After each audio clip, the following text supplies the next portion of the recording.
अस्सलाम वालेकुम। हमेशा की तरह आज एक मुफीद वीडियो के साथ हाज़िर हैं आपके सामने। इससे पहले कि हम वीडियो पर काम शुरू करें, नाजरीन आपसे गुजारिश है कि अब तक अगर आपने हमारे चैनल को सब्सक्राइब नहीं किया तो उसे सब्सक्राइब करें, हमारी वीडियोस को लाइक करें, दोस्तों के साथ शेयर करें और कमेंट्स में ये भी बताएं आपको वीडियोस कैसी लगी, और अगर आप इस्तेफ़ादा कर रहे हैं तो अपने दोस्तों को इससे आगाह भी करें। यूँ तो फ़ी ज़माना लातादाद ऐसे अमराज सामने आ चुके हैं, बीमारियों की कई एक ऐसी शक्लें सामने आ चुकी हैं कि इंसान उनको सोचते और देखते दंग रह जाता है।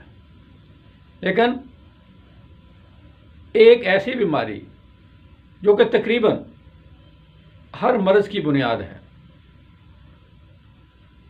खा वो हार्ट अटैक हो, खा वो शुगर हो, वो गुर्दों का मसला हो, वो जिगर का मसला हो, वो फालज का मसला हो, वो कोलेस्ट्रॉल की ज़्यादती हो, वो यूरिक एसिड का मसला हो, इन सब के पैदा करने वाला इनका बाप मर्ज़ जो है, जिस तरह हम कब्ज़ को उम्मुल अमराज कहते हैं, बीमारियों की माँ कहते हैं, इसी तरह हम इस मर्ज़ को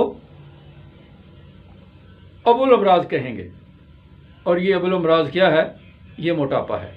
जिस्म में ज़रूरत से ज़्यादा चर्बियों का जमा हो जाना, फासिद मादों का जमा हो जाना, गलीज़ मादों का जमा हो जाना, ऐसे मादे जिनका जिस्म से निकलना ज़रूरी होता है, आपका मेटाबॉलिज्म सुस्त होकर उन्हें जिस्म से खारिज करने की बजाय वो मुख्तलिफ़ जिस्म के हिस्सों में उनको जमा करना शुरू कर देता है। और यही बड़ी हुई जो चर्बियाँ होती हैं, चकनाइयाँ होती हैं, ये फिर कोलेस्ट्रॉल की शक्ल में, दूसरे टॉक्सिन की शक्ल में, जहरीले मादों की शक्ल में हमारे यहाँ हमारे मुख्तलिफ़ आज़ा को डैमेज करती हैं, जैसे पैंक्रियाज को, लिवर को, किडनीज़ को, हार्ट को। इन तमाम आज़ा को डैमेज करने वाला यही मोटापा है। आज दुनिया भर में जो सबसे ज़्यादा वकूफ़ पज़ीर होने वाला मर्ज़ है वो मोटापा है। छोटे छोटे बच्चे भी इस मर्ज़ का शिकार हैं। आपने कितने नौजवानों को देखा होगा, वो बेचारे उठने से भी आजिज़ हैं। ख़ासकर हमारी जो माएँ बहनें ख़वातीन में तो ये इतना शिद्दत इख्तियार कर चुका है कि हर खुशहाल घराने की औरत जो है तकरीबन वो इस मूज़ी मर्ज़ में मुब्तला है। आज हम देखेंगे कि मोटापा होता क्यों है। आज की इस वीडियो में हमने सिर्फ मोटापे के असबाब पे बात करनी है। इंशाल्लाह अगली वीडियो में हम इसके इलाज पे भी बात करेंगे और एक वीडियो हम इस पर स्पेशल घरेलू तराकीब जो हैं उस पर हम करेंगे। मोटापा पैदा होने की वजह जो है, जहाँ बहुत सारी और वजूहात हैं, सबसे बड़ी वजह जो है वो है आरामदेह ज़िंदगी, सहल पसंदी, अपने आप को गैर मुतहरक कर देना। जैसा कि हमने देखा है, अक्सर हमारे दोस्त जो हैं, दुकानदार भाई, मार्केट में काम करने वाले, हमने देखा है कि चंद फरलांग के फासले पे भी चलना हो, जाना हो तो मोटरसाइकिल लेके जा रहे हैं, हत्ता कि नमाज़ पढ़ने के लिए भी जाना है। और इससे बड़ी हंसी वाली बात जो है वो हम रोज़ाना सुबह देखते हैं। हम गुलशन इकबाल पार्क में जब वॉक के लिए जाते हैं तो वहाँ पे कसीर तादाद जो है वो गाड़ियों पे आई होती है। अरे भाई, अगर आप पैदल आएँ तो ये आप पैदल चल के आएँ। आपने वॉक को फैशन तो बना लिया, डॉक्टर के कहने पे आप मौत के डर से आपने जो वॉक करनी तो अपना ली, लेकिन उसके जो बुनियादी उसूल हैं आप उनको भूल गए। तो मेरे भाई, मोटापे की सबसे बड़ी वजह सहल पसंदी है, तन आसान ज़िंदगी है, खुशहाल ज़िंदगी है, बैठे बिठाए सब कुछ पूरा हो जाना, आपको हरकत करने की ज़रूरत ही नहीं है। तो क्या हुआ? इससे बैठने से, इंसान के जिस्म के हालत सुकून में आने से उसके मुख्तलिफ आज़ा जो हैं वो भी सुस्त हो जाते हैं। इसके बाद दूसरा नंबर जो है वो फास्ट फूड पे आता है।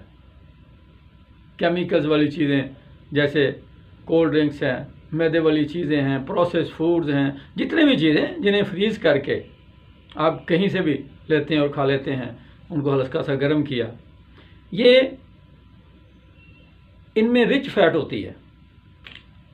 ये चिकनाई में मुख्तलिफ गैर मेयारी चिकनाइयाँ जो होती हैं, बनस्पति वगैरह, या जो ऑयल जो होते हैं, उनमें ये डिप होती हैं, मुकम्मल तौर पर इनमें चिकनाई होती है।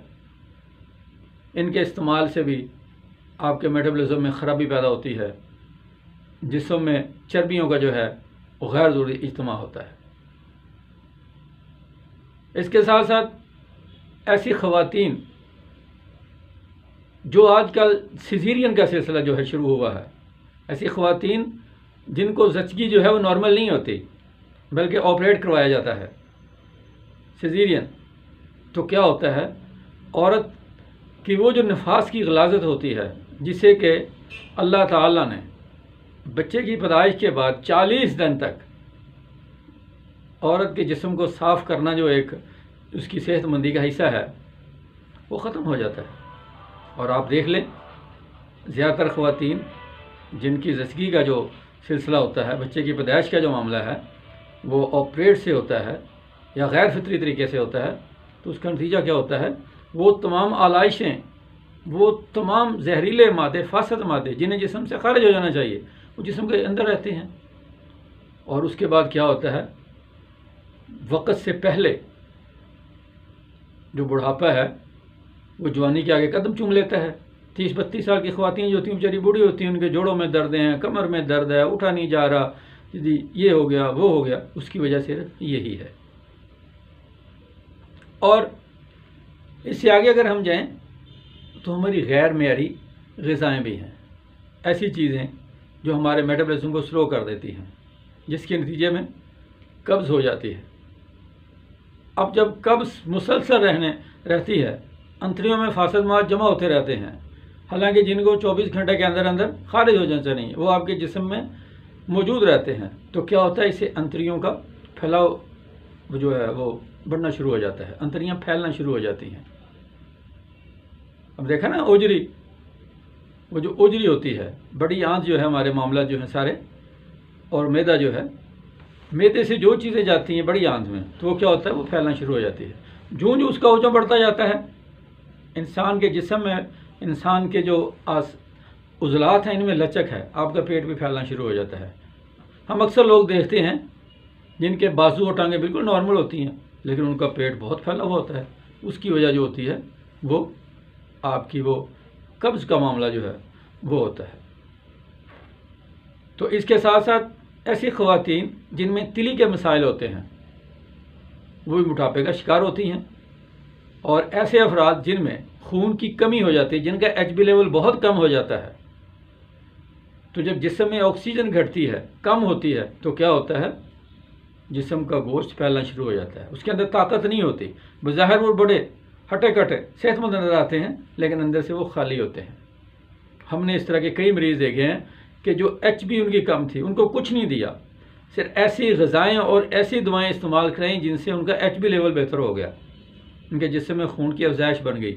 जो जिस्म में आयरन फौलाद की बढ़ती जाएगी ना, फौलाद लोहे की तरह होता है जो पट्ठों को मजबूत करता है, उनमें तनाव पैदा करता है, तो जो उसकी कमी होती है जिस्म में, वो पट्ठे ढीले होकर लटकना शुरू हो जाते हैं और वो मोटापे की शक्ल में हमारा जिस्म जो फैल जाता है। आज की वीडियो में इतना ही। कल इंशाल्लाह हम इन्हीं असबाब को मद्देनज़र रखते हुए मरहलावार इनका जो है जो ग़िज़ाई परहेज़ और ग़िज़ाई एहतियात भी बताएंगे, और हम बताएंगे आपको कि 1 महीने में 5 से 7 किलो वज़न आपका कम होगा, ना आप कमज़ोर होंगे, ना आपके चेहरे पे कोई उस पर असर पड़ेगा, बल्कि आप ज़्यादा चुस्त हो जाएंगे, आपका चेहरा जो है ज़्यादा तरोताज़ा और खिलखिला हो जाएगा, जिसे नहीं कहते गुलाब की तरह खिलखिलाना, खूबसूरती आएगी आपके जिस्म से। जो जहरीले मादे निकलेंगे आपके जिस्म पे खूबसूरती आएगी। ये गुर आपको इंशाल्लाह हम कल बताएंगे। आज इतना।